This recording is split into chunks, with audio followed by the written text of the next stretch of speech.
Hello everyone, Deonder again. We're here to answer some install questions regarding our Atteberry, Weslock Atteberry locks.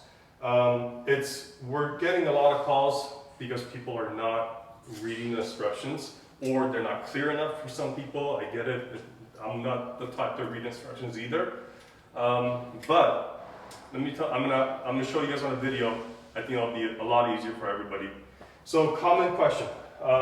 Hey, my door knob is kind of hanging down and it doesn't open enough. It doesn't have enough throw for the door to open. Okay? So, a common question. This is a problem. So, during the install, you need to make sure that when you install this latch, you don't just throw it in there. Okay?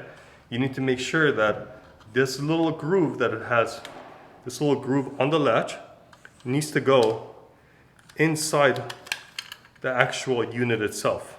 So now this is locked into the actual exterior part of the handle. Okay? Make sure that whoever that's installing pays attention to this, because this is what's going to give you your handle that's hanging down and will not have enough throw to open the door, because this latch, can you get in on that, will only travel a quarter way. It will not allow the door to open.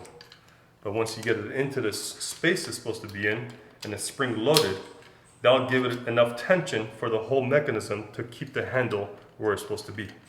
So if you eliminate that, this is super easy to turn. Okay? When you put this on, it gets really hard to turn. So that's what keeps the lever straight. Another question we get is, I get it, this is a, if I installed this, I would assume the same way also until I actually read the instructions.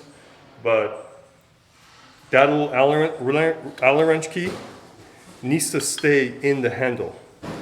So common problem is people will take this out, like I have before when I first installed this lock the first time. And when you put this lock in, I would have assumed I need to put that Allen wrench key in after to lock these both the handle and the lock together. But in this case, it's the opposite. You leave the Allen wrench screw inside, put the handle over it, and then extract the Allen wrench screw out to actually have tension between the handle and the lock itself. Okay, so you're gonna leave that handle inside. You're gonna leave that Allen wrench key inside, put the handle over it, and then open the Allen wrench key out. Okay, that's it. Hope this answers a lot of questions. If you have any questions, call us. We're still here for you guys. Thank you. Appreciate it. Have a great day.